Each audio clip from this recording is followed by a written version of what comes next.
Hello et bienvenue sur la chaîne de Sotricot, ici Sophiana et te voilà dans un nouvel épisode de Journal Créatif. Le journal créatif, c'est l'endroit où je te montre ce que j'ai fait de mes 10 doigts dans l'espace de 2 semaines. Et ces 2 dernières semaines ont été bien mouvementées puisqu'il y a eu le festival Bigoulen sur lequel je vais revenir bien évidemment. Donc dans cet épisode, on va parler de tricot, de couture et de broderie. Donc prépare-toi une boisson parce que je risque d'être très bavarde. J'ai énormément de choses à te montrer. Comme par habitude, on va commencer par la tenue. Cette tenue m'a du coup demandé d'élargir un petit peu le cadre. Donc tu vois l'ordinateur d'un côté et ma télévision de l'autre. Mais d'habitude, je cadre plutôt à cet endroit-là. Et clairement, j'avais l'impression que j'allais être nue dans le cadre. Et je me suis dit que t'allais pas passer 1 heure avec moi comme ça. Donc j'ai élargi un petit peu pour que tu puisses voir le dernier tricot terminé. Donc on va commencer traditionnellement justement par parler de cette tenue. C'était celle que j'ai réalisée pour le festival Bigoulen le week-end dernier et que je t'avais promis de te montrer par ici. Donc on va en parler un petit peu plus en détail. On va commencer par le tricot puisque c'est ce que tu vois en premier. Donc j'ai terminé dans les temps et même en avance ce top. Donc je me lève un peu pour que tu puisses le voir en entier. Voilà.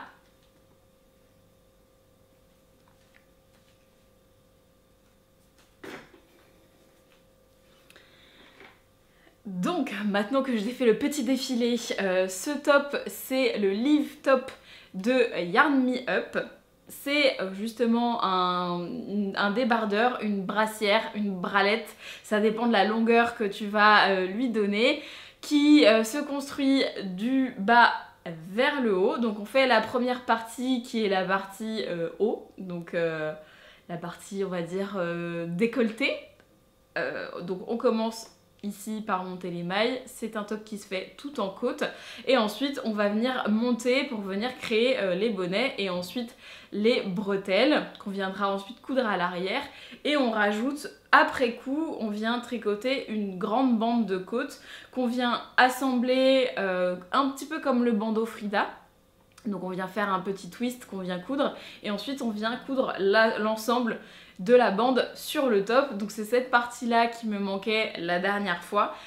Alors clairement c'était la partie la plus longue de tout le top parce qu'en fonction de son tour de taille il va falloir tricoter un certain nombre de centimètres en fonction aussi du type de fil puisqu'il y a des fibres qui sont plus ou moins élastiques. Donc là j'ai dû tricoter à peu près 76 cm voire un peu plus pour pouvoir faire le nœud pour ensuite l'assembler. Ça m'a pris un petit moment, c'est un petit peu longuet, mais c'est ce qui fait vraiment l'originalité du haut et je trouve que le rendu est hyper sympa. J'ai eu pas mal de compliments justement au festival de gens qui trouvaient l'originalité hyper sympa, donc on m'a demandé régulièrement le modèle. Donc j'en suis très contente. Pour te parler, j'ai fait une taille 2 normalement et j'ai adapté en fonction du tour de taille, de mon tour de taille. J'ai pas pris celui qui était indiqué dans le patron. Donc c'est un petit peu l'avantage, c'est qu'on peut faire un peu sur mesure à sa sauce, choisir en fonction de la taille du bonnet, en fonction de son tour de taille, etc. Les mesures sont toutes indiquées dans le patron, ce qui est hyper agréable, ce qui permet de pouvoir vraiment ajuster comme il se doit. Pareil pour les bretelles, on peut faire plus ou moins long en fonction de la couvrance qu'on souhaite pour le décolleté. Donc j'en suis hyper contente. Je l'ai tricoté dans un fil de chez Eve3 Shop qui est sa Merino Soie en coloris Spike. Et il me reste 25 grammes de l'écheveau que j'avais. Donc dans moins d'un écheveau, on peut passer un haut. Donc là c'était la taille 2, mais la bande de poitrine, de sous-poitrine est plus longue. Donc ça c'est cool, je pense qu'on peut passer plusieurs tailles comme ça. Après le mien il est quand même fortement raccourci comparé à ce qui était proposé de base. Comme tu peux le voir, la bande m'arrive vraiment sous poitrine, mais elle est quand même relativement large. Donc moi je l'ai pensé comme ça pour que ça aille au-dessus de mon ventre. Parce que je suis plus à l'aise comme ça et je porte souvent des tailles hautes, donc c'est plus pratique. Et aussi parce que du coup comme la couture se situe sous la poitrine, ça permet d'avoir un maintien sans forcément porter de soutien-gorge. Donc là tu vois j'ai pas de sous-vêtements en dessous de celle-ci, donc ça pourrait servir très bien de sous-vêtements par exemple cet hiver, et pour cet été de le porter sans soutien-gorge si on est à l'aise bien évidemment. Bon ça dépend des gens hein. Et puis ça dépend de comment on est à l'aise aussi avec sa poitrine. Donc voilà pour ce top là que je suis bien contente d'avoir fait, qui rend super bien je trouve. Pour les personnes qui penseraient peut-être est-ce que c'est chaud, pas chaud, donc là c'est un mélange de mérino et de soie. Il n'est pas extrêmement couvrant, les emmanchures sont quand même relativement larges. Je l'ai porté sur le festival où il faisait vraiment très chaud, on était autour des 28-30 degrés et j'ai pas du tout eu de problème pour le porter toute la journée. Donc je peux que recommander ce modèle et la laine de Eve 3. Je trouve que le rendu de sa laine teinte-main rend vraiment hyper bien. Le rendu qui rend bien, c'est quand même pas mal. Hein. Bon, comme d'hab, c'est pas préparé, il n'y a pas de script, donc les phrases sont plus ou moins françaises. Pour les personnes qui voudraient éventuellement le réaliser également, petite astuce, si vous avez déjà un patron de débardeur dans ce style-là, la bande à rajouter, honnêtement, il suffit de tricoter le tour de taille qui vous convient et de faire le petit twist pour venir l'assembler. On pourrait éventuellement penser à assembler en cours de tricot, mais moi j'ai eu peur de l'élasticité parce que du coup les côtes sont pas dans le même sens entre ici et là. Et j'ai eu peur qu'en assemblant au fur et à mesure du tricot, ce soit pas assez élastique. Alors déjà là, moi, il faut un peu que je me faufile dedans pour passer la poitrine. Mais tu comprendras peut-être après pourquoi. Mais voilà. C'est ce que je conseillais aux bigoulettes quand on me demandait, quand on a déjà un patron. Je trouve que rajouter ce twist là qui est hyper original, c'est assez simple à faire. Mais le patron est très bien écrit, moi je suis super contente. J'avais pas de patron de débardeur dans ce style, donc je pense que je vais en refaire et changer un petit peu, peut-être rajouter une dentelle, pourquoi pas, rajouter une torsade par-ci par-là, le rallonger pour en faire un top d'été un peu plus long. C'est une bonne base je trouve. Pour faire un top d'été et qui passe dans un écheveau de fingering. Donc quand on sait pas trop quoi faire d'un écheveau esselé ou qu'on a un coloris qui est très présent et qu'on sait pas trop comment associer et pas spécialement envie de faire des chaussettes ou des châles, je trouve que une petite bralette ou un petit débardeur comme ça c'est super sympa. Donc voilà pour cette partie tricot et ce premier tricot terminé. Et pour le reste de la tenue, tu l'as entreaperçu, je pense pas que ça passera entièrement dans le cadre, mais on va tester. C'est donc la jupe dont je t'avais parlé. Donc là tu verras pas en entier, mais tu vois à peu près à quoi ça ressemble. Hop. Voilà. Donc hop, je me remets au milieu. La jupe, j'avais envie de me faire une jupe pour le festival parce que je trouve que c'est toujours hyper pratique. Une jupe longue comme ça, ça se porte avec tout. S'il fait chaud ou s'il fait froid, au moins on est toujours couvert mais très à l'aise. Donc j'étais partie sur l'idée de faire une jupe portefeuille et je me suis dit que j'allais tester un patron gratuit. Parce que ça reste une jupe qui est extrêmement simple, hein. En général on est sur des panneaux rectangles avec une ceinture, donc je me suis dit qu'acheter un patron pour une jupe portefeuille c'était pas forcément nécessaire. Donc j'ai fait des petites recherches sur YouTube pour trouver ce qui me conviendrait. Bon finalement c'était pas si simple que ça. J'arrivais pas à trouver précisément un tutoriel qui convienne à ce que j'avais envie de faire et à la quantité de tissu que j'avais prévu. Donc le tissu c'est un jersey de viscose kaki qui vient de chez Dressenstoffen. Donc j'avais fait une commande il y a assez longtemps maintenant. À la base j'avais prévu de me faire un body, mais finalement je me suis un peu ravisée parce que clairement là c'est pas très adapté. Mais du coup voilà pour le jersey de viscose, qui est hyper agréable, et je me suis dit que en jupe ce serait vraiment très sympa, ça serait assez fluide, que ce serait hyper agréable à porter pour l'été, et la couleur allait très bien avec mon top. Donc sur YouTube j'ai fait des petites recherches. Finalement j'ai été amenée à mixer plusieurs tutos pour pouvoir faire le patron de jupe qui me plaisait. Donc c'est une jupe portefeuille qui est une jupe demi-cercle. Donc c'est pas un grand panneau de rectangle, c'est plutôt justement un arc de cercle. Donc il faut faire en fonction de son tour de taille pour pouvoir prévoir l'arc de cercle suffisant.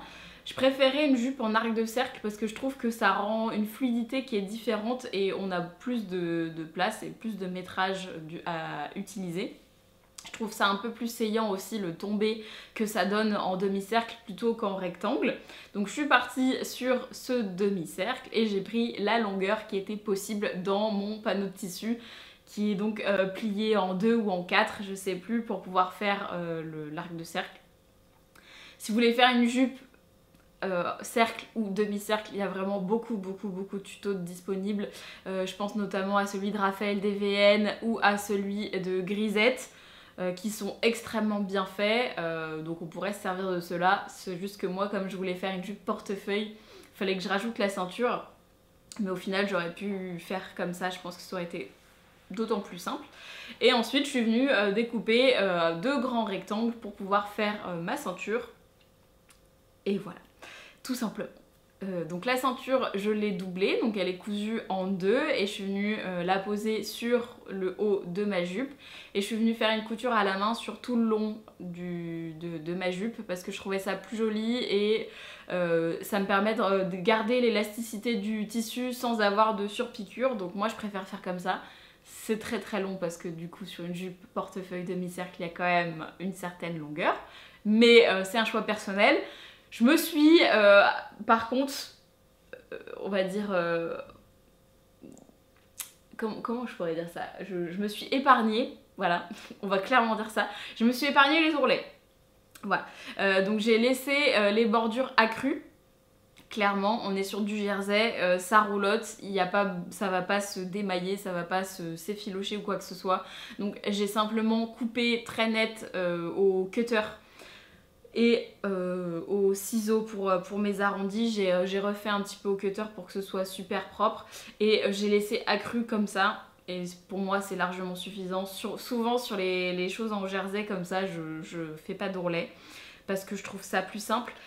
Sur une jupe portefeuille comme ça, je trouve que les ourlets ça aurait alourdi la jupe parce qu'on forcément on a un double rentré ou alors on a un surjet qui est apparent, ce que moi je trouve pas forcément très esthétique sachant que je n'ai pas toutes les couleurs pour chaque tissu que j'ai. Donc là ça aurait été noir ou blanc, donc ça aurait été beaucoup plus visible le poids de l'ourlet sur la jupe demi-cercle aurait fait tomber la jupe trop fort je pense. Et pareil sur les côtés, ça aurait été quelque chose qui se voit un peu plus, alors que là le fait de l'avoir cousu, de l'avoir coupé accru, finalement quand je porte la jupe on voit pas spécialement où est délimité le portefeuille, ce que moi je trouve sympa. Donc j'en ai eu pour voilà, on va dire 2-3 heures à coudre ma jupe. C'est une jupe qui se fait hyper facilement, qui s'adapte à n'importe quelle morphologie puisque du coup on vient l'attacher. Comme tu l'as vu, moi je l'ai attachée plutôt dans le dos parce que je trouve ça sympa et un peu plus agréable. Ça me permet de pouvoir switcher. On peut aussi porter cette jupe en robe si on veut, donc l'attacher autour de cou. J'ai vu un tuto où c'était 8 façons de porter sa jupe. Et voilà, je trouvais ça plutôt sympa. Donc rien de spécial à dire en plus de cette jupe, à part que j'étais très contente d'avoir une tenue expressément pour le festival qui m'aille bien, dans laquelle je suis à l'aise et voilà, qui convient aux attentes que j'ai en ce moment. Et vu qu'on parle du festival, tant qu'à faire, autant que je te montre tout de suite les achats que j'en ai fait. Alors avant de parler des achats, on va peut-être parler du festival en lui-même. Donc pour les gens qui ne savent pas, le festival Bigoulen, c'est la 2e édition qui se passe à Tex à côté de Vannes. Donc festival en bord de mer, très agréable. Pour cette 2e édition, cette fois j'étais en tant qu'exposant, donc j'avais un stand dans lequel je donnais des ateliers de broderie. On en reparlera justement juste après. Je donnais aussi des ateliers de crochet et de tricot. Donc j'ai vu un peu l'envers du décor du festival, ce qui est super sympa également. Donc c'était sur 2 jours. le samedi et le dimanche. Et j'en ai profité pour faire un week-end entre copines, donc on y allait dès le vendredi pour pouvoir vraiment profiter sur place, profiter des copines, pouvoir profiter un petit peu de la plage, etc. Donc c'était hyper agréable, un très bon moment, donc encore merci les filles, ça faisait vraiment du bien. De pouvoir profiter, voilà. On est entre passionnés, on parle un peu tous la même langue et c'est ça qui est hyper sympa quand on va dans un événement de tricot. Et pour le Bigoulen en tant que tel, encore une fois pour moi c'était une super édition. C'est un petit festival à taille humaine dans lequel on se sent bien, il y a de la place pour pouvoir discuter, donc on peut être en extérieur et tricoter, d'ailleurs il y a plein de gens qui ont fait ça. C'était aussi la journée internationale du tricot, donc c'était super sympa de voir tout le monde en extérieur en train de manger une crêpe, papoter et faire 30 allers-retours avec un écheveau en sortant à chaque fois. Donc les exposants sont accessibles, on peut facilement discuter, on peut facilement aussi regarder, ce qui n'est pas le cas de tous les festivals, donc on en prend plein les yeux. Moi j'ai adoré pouvoir passer du temps sur chaque stand et pouvoir justement discuter, en savoir un peu plus sur les inspirations, etc. Donc voilà pour la partie du festival. Et j'avais prévu de faire des achats sur ce festival, mais je ne savais pas ce que j'allais acheter. Pour une fois, j'avais pas fait de liste. Ce qui est quand même assez rare, tu le sais, hein, d'habitude je prévois en avance. Là j'avais prévu un budget et je me suis dit que j'allais me laisser inspirer sur ce que j'allais trouver sur le festival parce que ça fait du bien aussi. Et c'est ce que j'ai fait. Donc les achats que j'ai là, sûrement tu vas te dire je m'y attendais pas du tout. Et moi non plus. Donc je vais pouvoir te les présenter un par un. Alors j'ai fait mon petit tour de salon, j'ai essayé de repérer à droite, à gauche qu'est-ce que je pourrais prendre, qu'est-ce qui pourrait me faire plaisir. J'ai craqué chez 3 exposants différents, un d'accessoires et 2 de laine. Et c'est que des teinturières que je connaissais pas ou chez lesquelles je n'avais jamais acheté auparavant, donc comme tu sais j'aime bien faire des découvertes. Ce qui m'a fait craquer dans un premier temps c'est les coloris, je pense que ça te paraît évident. Donc il y avait des coloris qui m'ont plus appelé que d'autres et notamment celui-ci, donc je te présente le premier. Alors le premier c'est celui-là. Bon, si tu me connais, tu sais que j'aime les couleurs vraiment vibrantes et celle-ci m'a vraiment appelée. Je cherchais soit du vert électrique, soit un bleu électrique justement, un bleu assez profond. Je trouve que c'est des couleurs qu'on a un petit peu du mal à trouver. Parce que je sais que c'est pas au goût de tout le monde les couleurs très très franches. Mais comme tu le vois, j'ai mon gilet fuchsia juste ici. Et j'adore le porter, depuis que je l'ai terminé, je le mets quasiment avec toutes mes tenues et je me suis dit bon c'est la coupe qu'il faut, le type de fil qu'il faut, il faut que je reparte là-dessus. Donc je suis tombée sur cette couleur là qui est le coloris Duchesse. Donc c'est une laine qui vient de chez l'Atelier Teinture, voilà. Et voilà, je suis tombée sur ce bleu, je suis tombée en amour. Et après, ce qui m'a agréablement surprise, c'est que chez l'Atelier Teinture, elle propose des bases qu'on trouve pas partout. Tu sais que moi j'aime bien tester plein de trucs. Donc déjà, le couple était adorable, ils se sont battus pour que je choisisse la base qu'ils préféraient, donc c'était trop rigolo. Donc elle m'a présenté 2 bases différentes, il y avait une base en alpaga, en baby alpaga avec de la soie, il me semble, très très luxueux, extrêmement doux. Et cette base-ci du coup que j'ai choisie, qui est la base délicatesse, donc c'est 56% mérino, 44% mohair. Donc c'est un fil qui mélange les deux. Voilà, donc qui est dufteux, qui est extrêmement doux, mais qui garde... donc c'est un fil single en plus. Donc moi j'aime bien, ça fait quelque chose de douillet et de super dodu. Et on est sur un fingering sport, je vais vraiment avoir besoin de faire un échantillon je pense sur cette base. Donc on est à 100 grammes, 360 mètres, échantillon en 3,25, 28 mailles pour 36 rangs. Donc c'est un échantillon qui est quand même très très très dense. Donc d'habitude je tricote pas sur ce genre d'échantillon, donc j'ai vraiment besoin pour une fois de faire cet échantillon pour pouvoir choisir le modèle ensuite. Donc j'ai pris 3 écheveaux de cette base là dans l'idée de me refaire un gilet. C'est sûr que je vais faire un gilet. parce que bleu comme ça, moi je trouve ça top, et en plus ça ira très bien avec mes jeans, voilà, les autres couleurs, je porte quand même du violet, du rose, voilà. De toute façon pour moi le bleu ça va concrètement presque avec tout. Donc un gilet, comme ça j'aurai bleu et rose, on est pas mal. Mais quel gilet, je sais pas. Pour l'instant, dans l'idée, ce serait un gilet en col V, j'en ai repéré plusieurs. Les deux qui me viennent en tête là, c'est un de chez Lucienne Tricotte qui s'appelle Or, et un autre de chez Pétronille qui s'appelle Ginger. Voilà pour l'instant, mais comme je ne sais pas du tout l'échantillon que je vais obtenir avec cette base, pour l'instant ça reste en suspens. Donc premier craquage sur cette base là et ce coloris que j'adore. Et le deuxième, j'ai fait plusieurs fois le tour. Bon, déjà j'avais acheté ces échevaux là, ça reste quand même un très beau budget puisque on est sur une base luxueuse, donc avec du mohair, etc. Donc c'était 28 € les chevaux, donc on est quand même sur un très beau budget. J'essaye de te sortir l'autre. Hop là, comme ça je pourrais te montrer la fin des achats. Donc on est sur un beau budget. Donc j'ai continué à faire le tour. Je savais que j'allais acheter des accessoires. Une fois que j'avais acheté les accessoires, il me restait... J'étais avec mes petites pièces dans ma main, là, comme les enfants. Vous savez, tu vous faites le tour de la kermesse, en plus c'est la période, vous avez fait la pêche à la ligne, etc.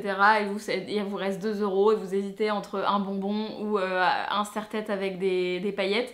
C'était un peu mon cas, je me suis fait rire toute seule, mais voilà, j'avais prévu, j'avais tout en liquide comme ça, je savais exactement ce que j'allais dépenser. J'avais mes petites pièces et je disais à mes copines, est-ce que tu penses qu'avec ça, je peux m'acheter un écheveau? Et donc c'est ce que j'ai fait. L'idée c'était d'acheter un écheveau solitaire. Bon, j'ai dû un tout petit peu compléter mais ça compte pas.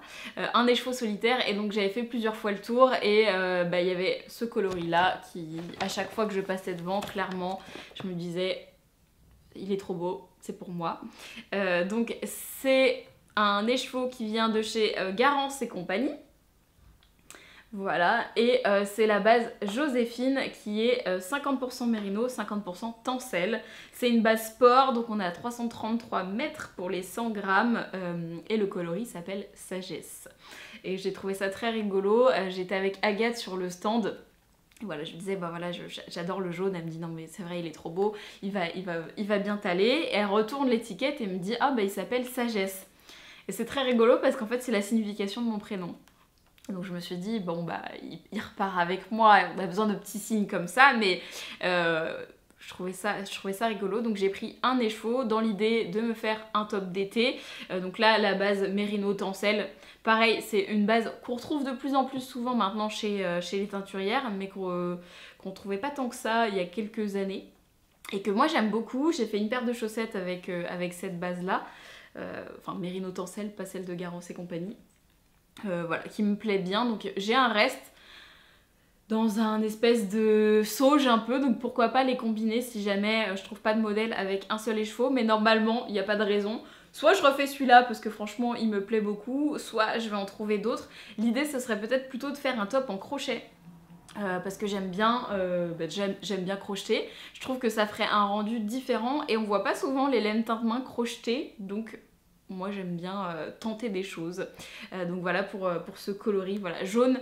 C'est un jaune citron mais un petit peu pâle et qui pour moi est très estival. Je trouve qu'en plus les deux côte à côte ça allait super bien. Donc je pourrais me faire un petit top avec le gilet par-dessus. On aurait une super tenue. Il me faudrait faire une autre jupe portefeuille pour aller avec du coup. Mince alors, ce serait vraiment dommage. Voilà pour les achats laineux du festival. Et j'ai sorti ces deux écheveaux parce que il y a mon dernier achat, je sais pas si j'ai le reste, il y a mon dernier achat sur les écheveaux parce que j'avais fait une petite photo. Je voulais absolument m'acheter des marqueurs, donc des Progress Keeper, vous savez ceux avec le petit mousqueton, parce que j'en ai vraiment très peu et je m'en sers souvent, notamment pour le crochet. Donc j'avais dans l'idée de repartir avec ces marqueurs là. Il y avait l'exposante Mademoiselle Pluche, avec qui en plus je discute sur Instagram, donc ça m'a fait super plaisir de la rencontrer, qui était présente sur le festival, et donc je suis repartie avec deux de ces petits marqueurs qui est de sa collection précédente, donc la collection de Noël. Donc je te les montre. Hop là, voilà. Donc c'est des petits oiseaux, si tu n'avais pas remarqué. Ceux qui me connaissent savent que les oiseaux et moi c'est une grande passion, donc quand je les ai vus sur le stand, il fallait que je reparte avec. Sa nouvelle collection est vraiment hyper belle, elle est imprimée. Elle est fabriquée, je sais pas comment dire, c'est-à-dire que les pendentifs sont, on va dire, imprimés, fabriqués à Vannes, et après elle fait les montages à Rennes, donc extrêmement local, ça ne peut que me plaire. Et voilà, tout est très très beau. Donc elle a mis en ligne là sa nouvelle collection. Son pins Bigoulen a fait sensation. Donc si jamais tu es Bretagne à fond, je te conseille d'aller jeter un œil. Donc moi j'ai craqué voilà, sur ces deux petits Progress Keeper et sur une boîte avec des stop mailles que je te montrerai sur mon prochain en cours. Comme ça, tu pourras voir à quoi ça ressemble, parce que j'ai pas la boîte là, je les ai directement mis dans des affaires de tricot, parce que comme ça, pareil, j'en avais pas, et je me suis dit, c'est l'occasion. Il y en a sur le stand, il y a des coloris qui me plaisent, autant que je les achète directement ici. En fait c'est une boîte avec un lot de 3 stoppers, donc il y a un rose, un blanc brillant et un vert pâle. Voilà, coloris très mignon, très estival, très printanier, donc moi j'adore. Donc voilà pour les achats du festival. Donc pour l'instant pas de modèle précis, mais je sais exactement ce que j'ai envie de faire avec. Et j'ai laissé les petits marqueurs, mais là je vais aller m'empresser de les mettre sur mes encours parce que voilà, j'adore, je trouve ça très mignon.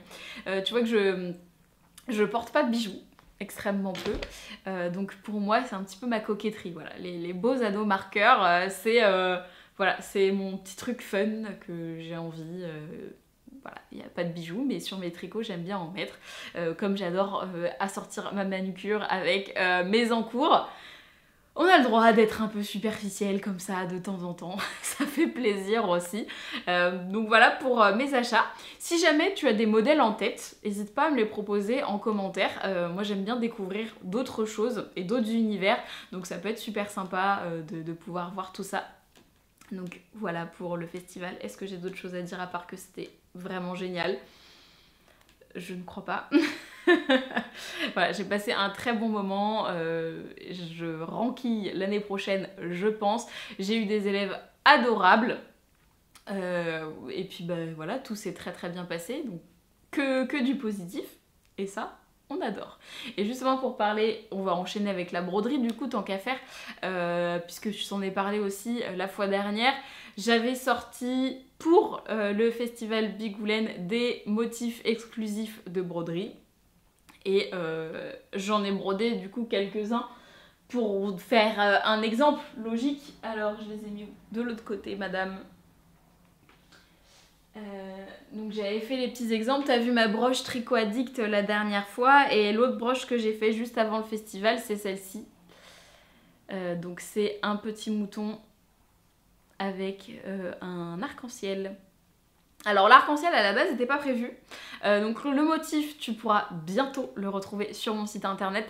Je m'active pour justement faire le fichier PDF comme il se doit, j'ai besoin de faire la fiche produit, etc. Normalement la semaine prochaine ce sera en ligne, en tout cas je l'espère.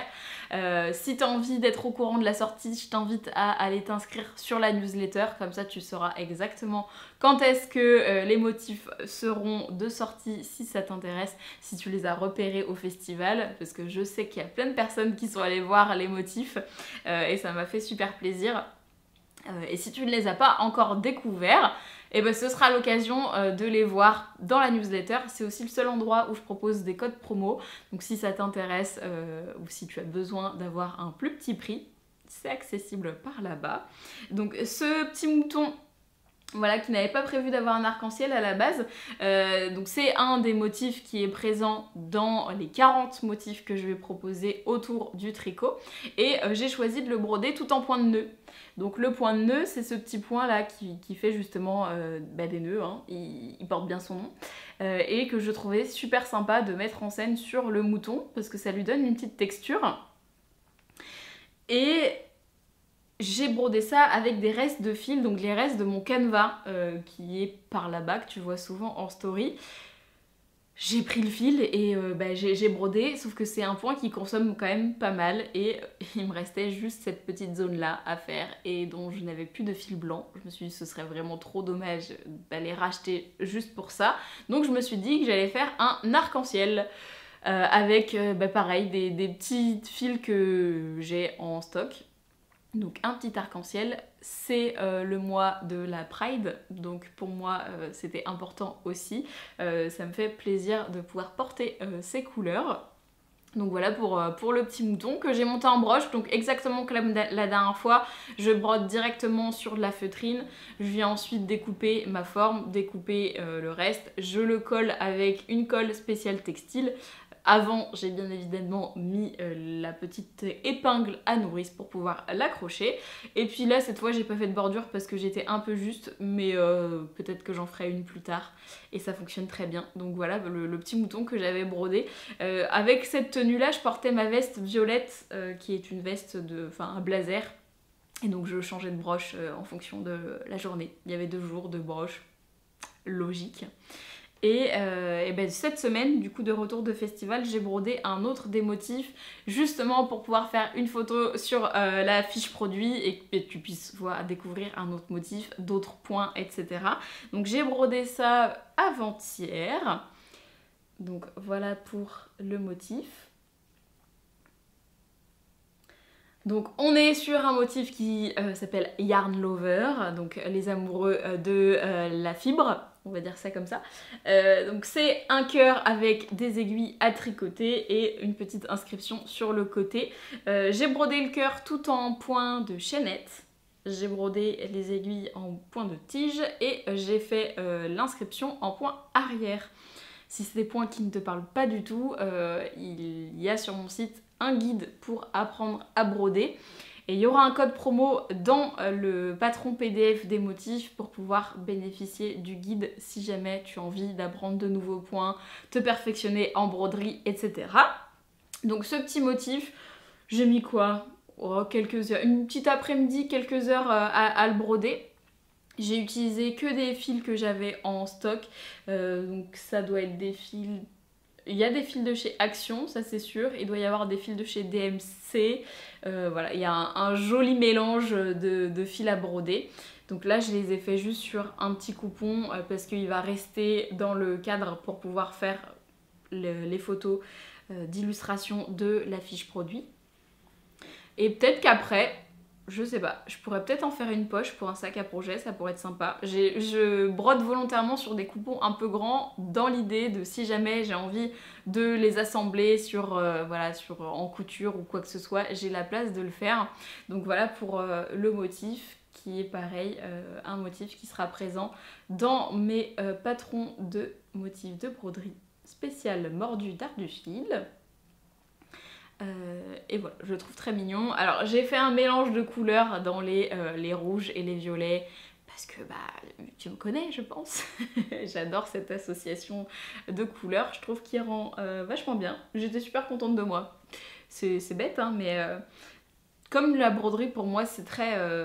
je me laisse inspirer. Je fais sur le coup. C'est un peu comme du coloriage. J'y vais vraiment en détente. Je choisis mes coloris au fur et à mesure, le type de point que je vais faire. Donc je sais jamais à quoi ça va ressembler à la base. Les motifs que j'ai mis dans le guide, ils sont pensés comme ça aussi. Hein. On est vraiment que sur des contours et après à toi de voir si tu veux faire du remplissage, juste des contours, mélanger les couleurs. Donc il n'y a pas d'explication motif par motif de quel point on utilise parce que moi je trouve ça beaucoup plus agréable de partir en totale liberté et c'est un peu mon loisir de l'été. Voilà.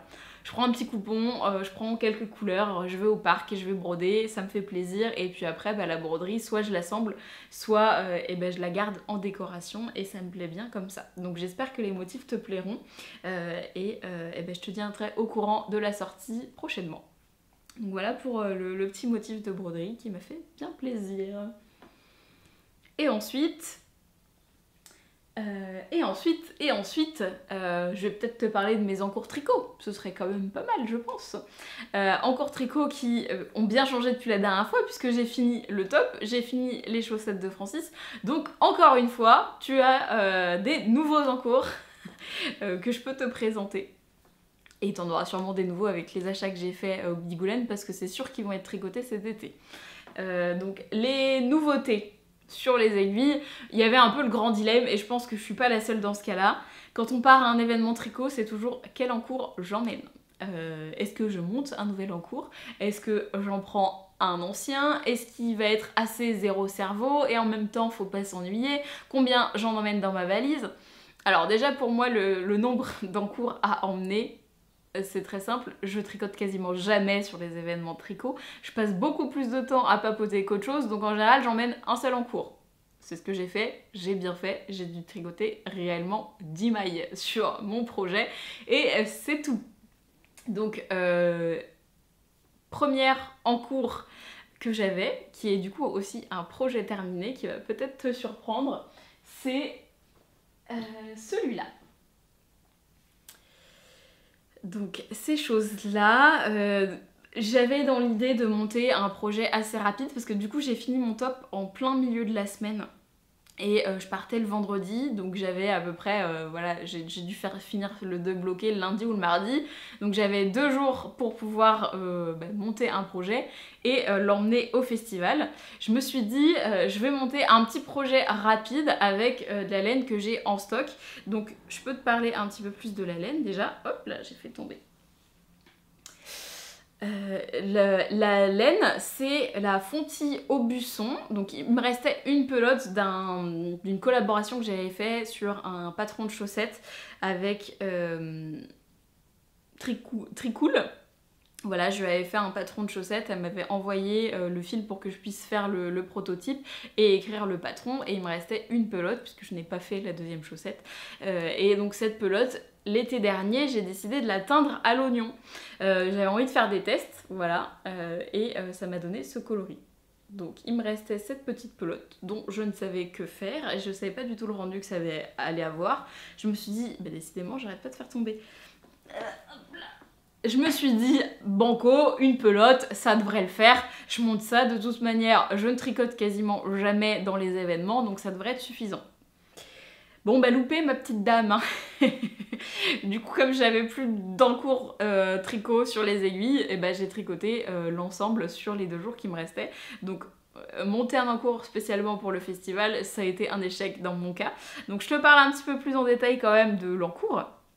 Donc on est sur un... Alors j'ai commencé par celui-là avec ma pelote, donc j'ai fait des recherches sur Ravelry, tu connais, hein, j'ai mis le nombre de métrages que j'avais, le nombre, la qualité de fil et ce que je voulais faire avec. Donc j'étais partie sur de la layette avec une pelote, de toutes les manières on peut pas faire grand chose de plus, on est d'accord?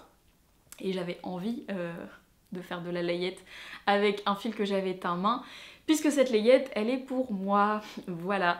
Tu l'avais peut-être deviné ou pas, mais je suis actuellement enceinte de 4 mois et demi, donc on est pile aujourd'hui au milieu de ma grossesse, et donc je me suis dit que j'allais commencer à tricoter pour le bébé à venir et coudre. Donc le premier ouvrage que j'ai fait pour ce bébé, c'est ce bonnet dans un écheveau que j'ai teint moi-même, donc ça me fait particulièrement plaisir. Donc le modèle de ce bonnet, c'est le Earflap de Pearl Sew, c'est un modèle gratuit. J'ai pris que des modèles gratuits, moi je trouve ça cool. En général, quand je tricote des restes de fil, j'aime bien prendre un patron gratuit. J'ai l'impression que ça fait des projets un peu bonus. Je sais pas si tu arrives à voir ce que je veux dire, mais dans le sens où la laine, finalement, je ne l'avais pas acheté pour ça. Je n'ai pas acheté de patron exprès, donc ça fait un projet en plus gratuit de ce que j'avais prévu. Donc là, pour la layette, c'est hyper pratique. Donc le modèle est gratuit, il est en anglais et j'ai utilisé moins d'une pelote pour pouvoir faire ce petit modèle et il est hyper sympa à faire, franchement c'est hyper agréable. Donc on commence par le bas, on monte un certain nombre de mailles que j'ai pas retenu évidemment. Ensuite on va venir faire des rangs raccourcis pour justement faire les petites formes d'oreilles sur les côtés. Et comme c'est des raccourcis en point mousse, on n'a pas besoin de relever les mailles, donc ça se fait hyper bien. Et une fois qu'on a fini cette partie-là, on tricote tout droit jusqu'à arriver à un certain nombre de centimètres en fonction de la taille qu'on va faire. Et ensuite, on a un jeu de diminution, donc on a 4 endroits à diminuer.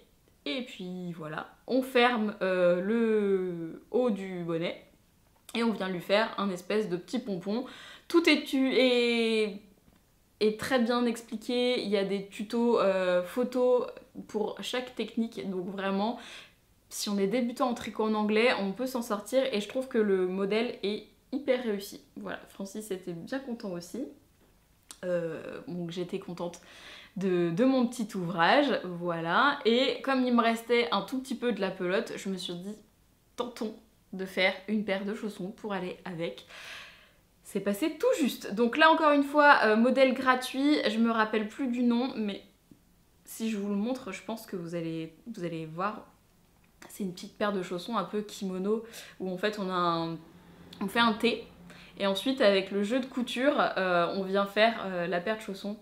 Voilà, ça fait des croisements. Donc là, on est sur une bière Rikiki. J'ai fait la première taille sur chacun des modèles. Celui-là, il n'y a pas de taille. De toute manière, c'est un taille unique. Donc, il n'y a pas trop le choix. Mais moi, ça tombait bien parce que c'était pile dans mon reste. Donc là, on a le petit ensemble de chaussons et hop là, de bonnets. Très mignon. Et que j'ai beaucoup aimé faire. Voilà pour le petit encours qui, du coup, a été terminé avant le jour J, mais qui est très très mignon, n'est-ce pas? Donc voilà pour ça. Et bah, il a bien fallu que je monte autre chose. Donc j'avais monté une couverture que je te montre après, et j'ai monté une paire de chaussettes qui potentiellement n'a pas avancé puisque en fait je ne l'ai pas emmenée, mais je me suis dit la chaussette c'est la valeur sûre, je pense que tout le monde est d'accord avec ça. Je monte une paire de chaussettes comme ça, voilà. Donc j'ai juste monté les côtes la veille du festival, enfin le jeudi puisque je partais le vendredi. Donc le jeudi soir j'ai monté les côtes avec le mini que j'avais acheté sur le salon pour l'amour du fil, et dans l'idée je vais tricoter cette balle. Alors c'est pas une boulette, c'est un vrai écheveau, c'est juste que je me suis fait le kiff de le bobiner à la main pour avoir l'effet des rayures. Donc ça c'est le reste de la première paire de chaussettes que je me suis faite pour moi. Il me reste 65 grammes, donc l'idée c'est de faire une paire de chaussettes pour Francis encore une fois. Donc là j'ai monté les côtes, j'ai toujours pas assemblé le reste, mais voilà ce que je pensais emmener au festival à la base.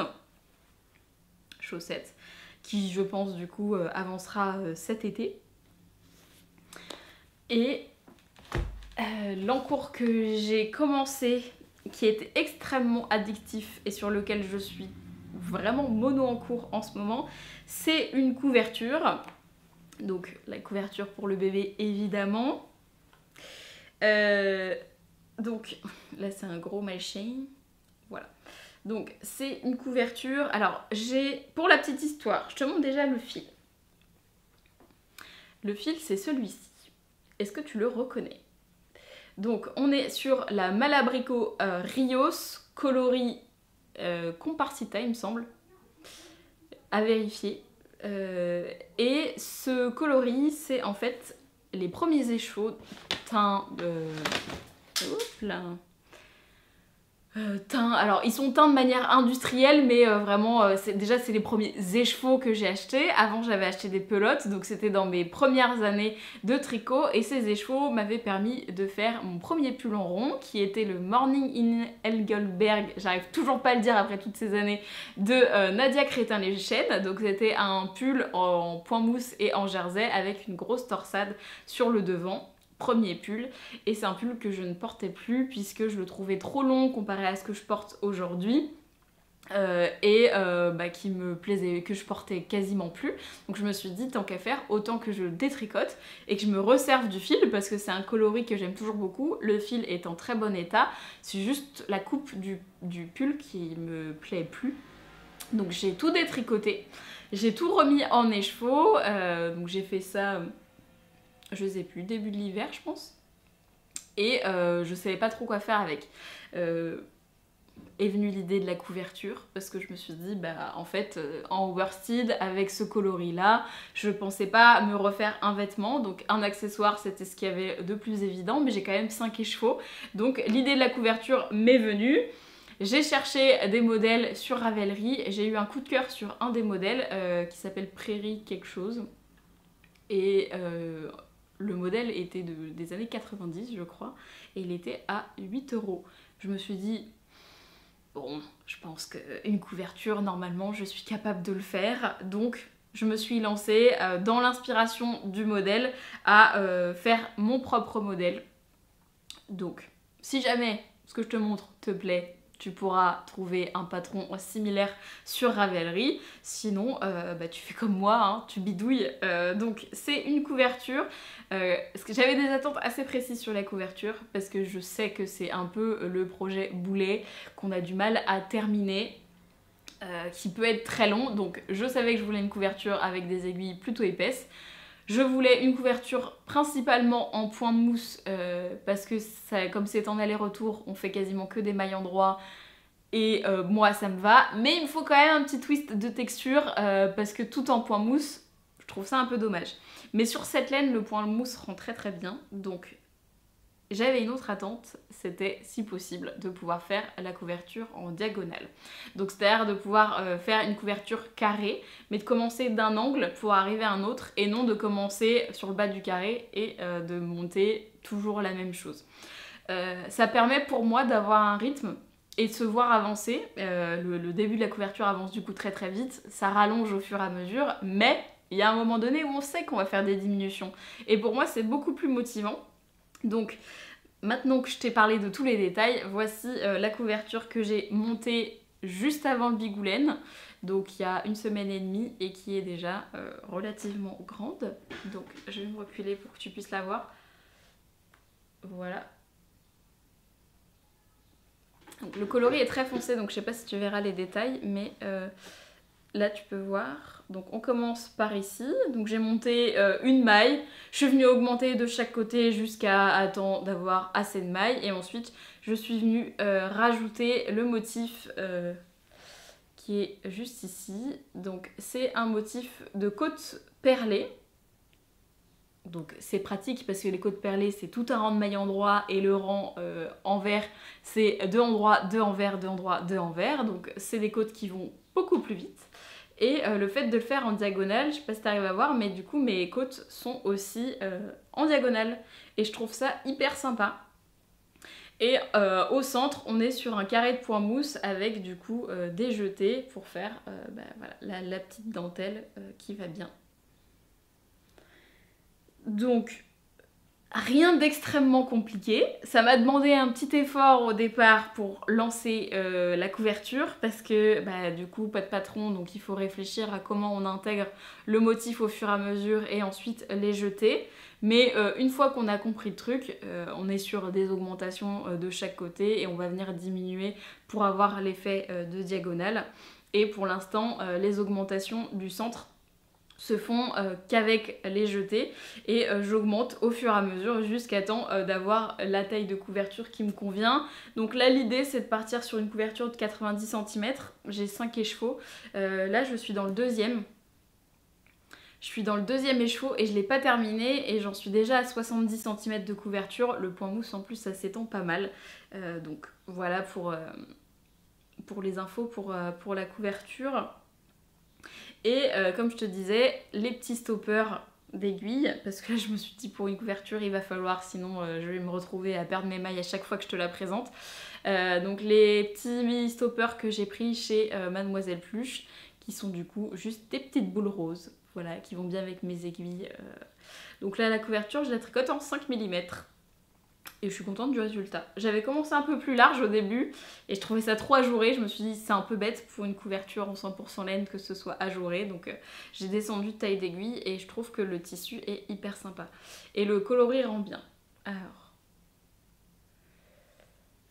voilà, je trouve que le coloris sur le point mousse rend vraiment très très bien. Je suis très contente de ça. Et bon, tu me diras, c'est une couverture foncée pour un bébé, mais ça sera un bébé d'hiver parce qu'il est prévu pour le mois de novembre, donc je me suis dit c'est pas grave, et puis au moins s'il y a des taches, ça se verra pas. Et j'en ferai une autre en crochet je pense, avec des coloris plus clairs, comme ça on pourra alterner et ce sera très bien. Donc finalement, Tu vois là comment ça tricote, je l'ai commencé comme ça et puis bah là j'ai comme un... Francis il me dit en fait t'as fait un grand châle quoi. Effectivement. Je suis sur un grand châle actuellement, hein. On pourrait, si ça te plaît en châle, ça serait pas mal d'ailleurs, si ça te plaît en châle, et ben c'est possible, hein. Il suffit de faire que la moitié du patron. Et donc et ben pour l'instant je tricote exclusivement là-dessus parce que c'est hyper méditatif, c'est cool. Il y a eu... je l'ai commencé au quart de finale de koh Lanta. Non, demi-finale on va dire. J'ai commencé aux demi-finales de koh Lanta, la couverture. Mardi dernier c'était la finale de koh Lanta. Voilà, ça me tenait bien en haleine quoi. C'était pas trop compliqué. C'était la dernière session de tri koh Lanta, donc voilà, c'était sympathique comme moment à partager. Ça me permet d'utiliser un fil que j'aime beaucoup et de pouvoir le recycler. Donc voilà, moi je suis à fond sur ce projet et j'en ai pas monté d'autres pour l'instant parce que j'avais aussi dans l'idée de me dire j'ai pas envie de monter trop d'encours parce que je sais que je vais acheter du fil à Bigoulène et que je vais avoir envie de le tricoter tout de suite. Donc je me suis dit je monte des choses assez simples. Comme ça, dès que je reviens du festival, je peux monter le fil qui me fait plaisir que j'aurai acheté sur place et me faire plaisir directement. Moi j'aime bien faire ça, que ça passe pas forcément par la case stash et que ça aille directement sur mes aiguilles parce que bon, j'ai envie de me faire plaisir. Clairement, voilà. Là, la taille évolue beaucoup, mais c'est pas grave. Voilà, c'est le moment un peu perso qui me fait du bien. Donc on est là-dessus. Ma pelote s'est fait la malle jusqu'à l'autre bout de mon salon. Donc pour ranger mon encours, on va le poser là. Et je le remettrai dans son petit sac tout à l'heure. Et pour terminer avec cet épisode, donc là tu as vu le tricot et la broderie, je vais finir avec la couture. Donc tu as vu la jupe que je t'ai présentée au début du festival, tu comprends pourquoi jupe portefeuille maintenant. Et ben j'ai fait d'autres coutures, j'ai commencé ça avant-hier. Voilà, j'avais envie. Francis est au Hellfest actuellement, donc je suis en solo à la maison. Et donc là, j'ai toute la table pour pouvoir faire de la couture, ce qui est relativement pratique. Donc, la dernière fois, je t'ai montré la couverture en patchwork pour Francis. Et j'avais des restes de ce fil que j'avais déjà... des tissus. J'avais découpé des bandes pour faire le biais de ce patchwork. J'avais prévu largement de trop. Tu vas vite voir que c'était vraiment beaucoup. Et comme j'avais déjà toutes les bandes de découper, je me suis dit que je pourrais en faire quelque chose. Donc soit un autre patchwork si j'avais assez. J'avais aucune idée de la quantité. Soit un autre patchwork, soit un accessoire. Et que j'allais bien voir ce que j'allais pouvoir en sortir. Donc j'ai ressorti mon livre. Tu commences à bien le connaître maintenant, Apprendre le patchwork en 10 leçons de Marianne Stoss. Et il y avait ce modèle qui me plaisait beaucoup. Donc ce modèle-ci, qui est la pochette à chevrons. Donc ce qui est bien dans le livre, c'est qu'on peut prendre les motifs sans pour autant faire les projets du livre. Donc là, si tu arrives à voir les illustrations, donc ça fait un motif de chevron. Et je trouvais ça hyper sympa. Ça se fait avec des bandes que j'avais déjà coupées, donc je me suis dit, banco, je me lance là-dedans. Mes bandes à moi n'étaient pas de la mesure qui était indiquée dans le livre, mais je me suis dit, c'est pas grave, le concept fonctionne pareil. Donc je suis partie là-dessus. Et une fois que je suis partie là-dessus, finalement, je me suis dit, j'ai tout assemblé, j'ai regardé à peu près l'étendue que ça allait faire. C'était pas immense, donc j'avais pas de quoi refaire une couverture ou un accessoire ou quoi que ce soit. Donc je me suis dit, je pars sur la pochette du livre et ce sera très bien. Donc j'ai tout fait à la chaîne, donc j'ai fait toutes mes petits tops de chevrons. Ce qui est hyper bien, je conseille pour les débutants, si vous voulez vous lancer dans du patchwork, ce motif là est hyper facile. On est sur des carrés bicolores, mais vraiment genre deux bandes. Une bande d'une couleur et l'autre bande de l'autre couleur. Donc clairement on coud une bande et on vient tout couper en carré. Hyper facile à faire et après il y a juste à les assembler comme on veut pour pouvoir en faire un motif.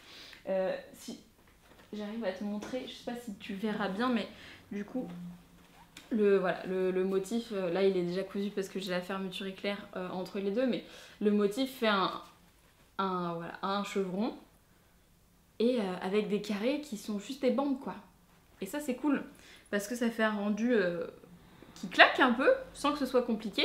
Et du coup j'ai fait un autre motif avec les mêmes carrés, mais ça me fait un damier avec des gros carrés. Et si tu regardes en fait c'est des carrés qui sont cousus en double. En tout cas, en gros, là, t'as une bande et une bande que j'ai assemblée avec une bande et une bande. Voilà pour ça, donc. Minimum d'effort pour maximum d'effet. Moi, ça me plaît bien. Donc là, comme tu vois, j'en ai fait un paquet. Donc, j'avais cousu toutes mes bandes et je suis partie sur la pochette. Je t'en montre une que j'ai quasiment terminée. En fait, j'ai terminé hier soir.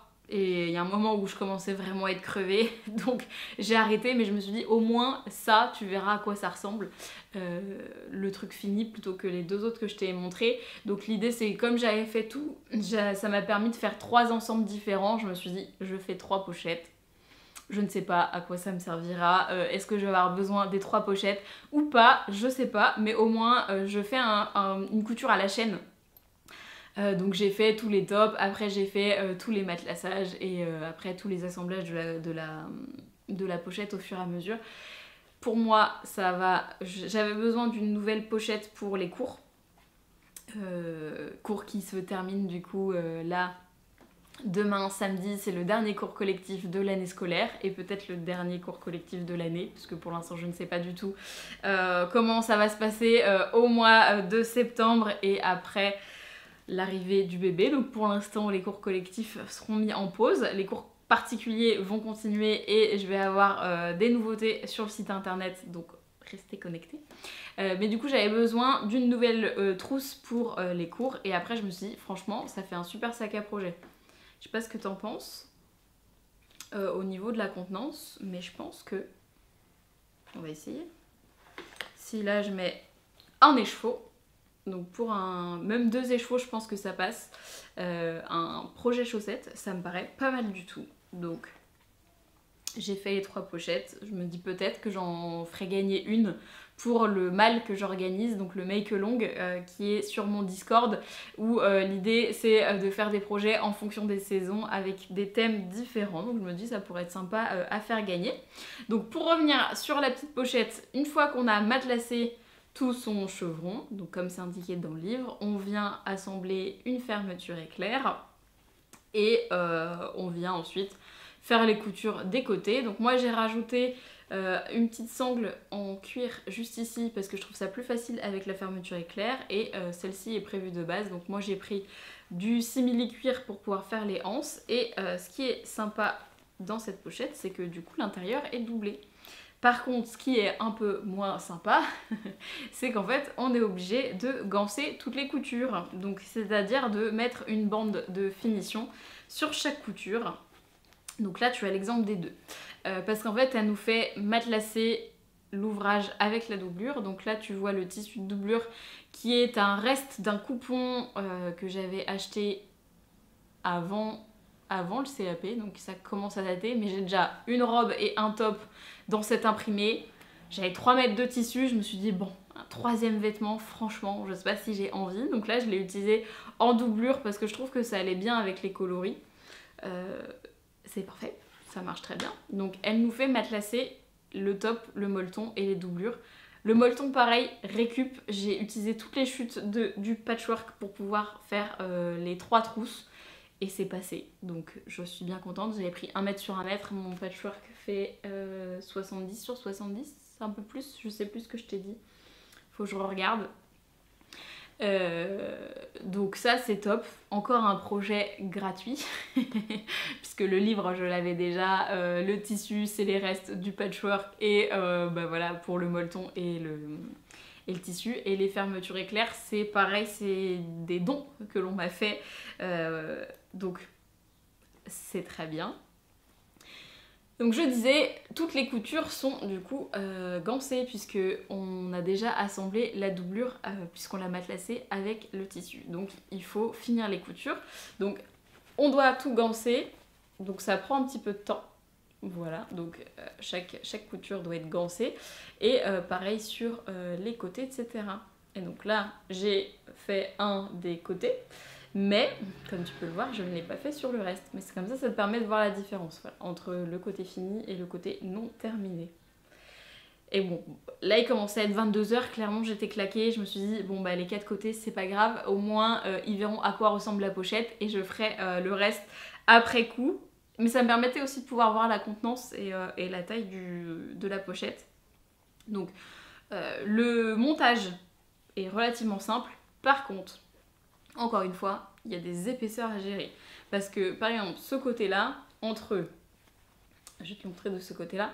Entre les épaisseurs quand même de molleton, matelassé, donc ça fait 2 épaisseurs, plus l'épaisseur de la ganse qu'on a faite, donc de la couture qui est ici, plus la lanière donc qui est en cuir, on commence à avoir une petite épaisseur. Pareil pour ici où on doit gérer la fermeture éclair. Donc faut y aller tranquille. Moi, du coup, j'ai changé de taille d'aiguille cette fois, j'ai mis une taille 100, je crois, ou 90, histoire que la machine puisse bien avancer tranquillement. Et là, ça s'est bien passé, mais je préfère mettre en garde si jamais il y a des gens qui seraient motivés à faire le projet, de y aller doucement et d'accompagner la machine au fur et à mesure. Cette fois, j'ai pas du tout eu de problème pour faire le matelassage de mon top, parce qu'en fait, on n'était que sur du coton et la doublure, donc... Là, c'est passé sans problème. Et du coup, voilà pour le résultat, qui est, ma foi, très sympa. Très propre, puisque toutes les coutures sont gancées. Ça fait aussi, plutôt que de doubler après coup, le fait que ce soit gancé, ça fait une trousse qui se tient bien, tu vois. Là, elle n'est pas pleine, mais elle tient bien debout, quoi. Et pourtant, c'est pas si épais que ça. Donc, je trouve ça chouette. Ça fait un joli petit sac, moi qui me plaît bien.